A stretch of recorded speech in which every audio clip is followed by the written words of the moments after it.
आइए आज की इस वीडियो में हम बात करते हैं नदी घाटी सभ्यता। और नदी घाटी सभ्यता में हम बात कर रहे थे हड़प्पा सभ्यता।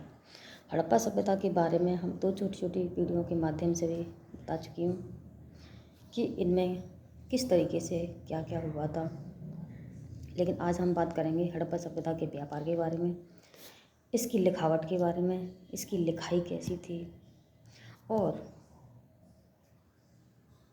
इस राज्य में शांति कैसी थी और नगरों का पतन कैसे हुआ था और कुछ महत्वपूर्ण सभ्यताओं पर विकास करेंगे जो दूसरे देशों में भी विकसित हुई थी। हड़प्पा सभ्यता के नगरों से पत्थर, हाथीदांत धातुएं और मिट्टी से बनी हुई कुछ वस्तुएं मिली थीं। विद्वान लोगों का ये मानना है कि ये वास्तव में व्यापारियों की मोहरें थीं। ये मोहरें भिन्न भिन्न आकृति की बनी हुई थीं और इन मोहरों पर आदमी, जानवर, पौधे और बर्तनों के चित्र बने थे। जब व्यापारी अपने सामान को एक जगह से दूसरी जगह पर ले जाते थे तो वे अपने सामान के ऊपर गीली मिट्टी को लगाकर और अपनी मोहरों से गीली मिट्टी पर छाप बनाते थे जिससे उनके सामान की पहचान हो सके। ये नाप तौल के लिए पैमाने और बाटों का प्रयोग करते थे। इस तरह की मोहरें दूसरे देशों में भी पाई गईं, खासकर मेसोपोटामिया। विद्वान लोग ऐसा मानते हैं कि उस समय मेसोपोटामिया और हड़प्पा सभ्यता के लोगों के बीच व्यापार होता था। अब बात करते हैं कि व्यापार से कुछ लाभ भी होते थे। लाभ क्या क्या होते थे कि सुंदर और नई नई चीज़ें आसानी से मिल जाती थी, विचारों का आदान प्रदान होता था, देश विदेश की जानकारी मिलती थी। देश विदेश की जानकारी तो मिलती होगी जब वो देश विदेश व्यापार कर रहे हैं। देश विदेशों से नई नई चीज़ें मिल रही हैं, एक देश से दूसरे देश सामान ले जा रहे हैं तो फ़ायदा तो होगा ही होगा।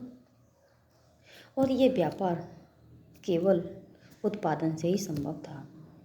अब बात करते हैं कि उस समय की लिखावट कैसी थी या हड़प्पा सभ्यता की लिखावट कैसी थी। इस सभ्यता के मोहरों पर संकेत के रूप में लेख लिखे जाते थे। ये अक्षर चित्र की तरह दिखाई देते थे।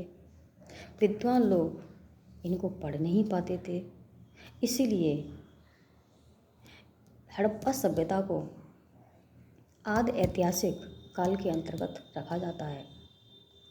नगर निर्माण योजना और अन्य विशेषताओं के आधार पर अनुमान लगाया जा सकता है कि उस समय की राज्य व्यवस्था काफ़ी सुदृढ़ थी, राज्य में काफ़ी शांति थी और सुव्यवस्था भी थी, क्योंकि उस समय अस्त्र शस्त्र नहीं हुआ करते थे। अब बात करते हैं कि इन नगरों का पतन कैसे हुआ। आज से लगभग 4-5 हज़ार वर्ष पहले हड़प्पा के नगर बने हुए थे और ये नगर 1000 वर्ष तक बने रहे। अचानक बाढ़, भूकंप, महामारी या मौसम में बदलाव या वातावरण में बदलाव या आर्यों का आना आद्य कारण थे जिस तरीके से धीरे धीरे समाप्त हो गए। अब बात करते हैं कुछ महत्वपूर्ण और सभ्यताओं की, जिसमें सबसे नंबर 1 आती है, ये सबसे नंबर 1 आती है मेसोपोटामिया की सभ्यता। मेसोपोटामिया की सभ्यता 5000 ईस्वी से 2000 ईस्वी के बीच इसका काल माना जाता है। यह सभ्यता दजला फरात नदी के किनारे विकसित हुई थी। जुगरत में इनके देवता निवास करते हैं और इनकी लिपि चित्रात्मक थी। दूसरी आती है मिस्र की सभ्यता। मिस्र की सभ्यता को नील नदी का वरदान मानते हैं। इस सभ्यता के लोग शवों को संरक्षित रखने के लिए इन पर नाइट्रोजन नामक पदार्थ को लगाते थे और इन शवों को पतले और मुलायम कपड़े से ढक दिया करते थे। इन शवों को मिमी कहते हैं और इनको पिरामिडों में रखा जाता था। अब अगली सभ्यता आती है क्रीट की सभ्यता। क्रीट की सभ्यता को महान द्वीप की सभ्यता भी कहते हैं। महान द्वीप की सभ्यता भी कहते हैं। यह भूमध्य सागर के किनारे विकसित हुई थी। अगली सभ्यता आती है चीन की सभ्यता, जो इम्पोर्टेंट है। चीन की सभ्यता का काल 2500 ईस्वी से माना जाता है और इस सभ्यता का विकास हुआंगहू नदी के किनारे हुआ था।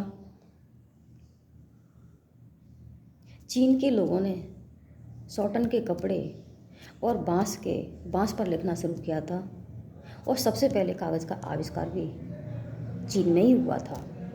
इस तरीके से ये 4 सभ्यताएं थीं जो कि इम्पोर्टेंट हैं। ये चैप्टर यहीं ख़त्म होता है और अगला चैप्टर हम आगे की वीडियो में स्टार्ट करेंगे।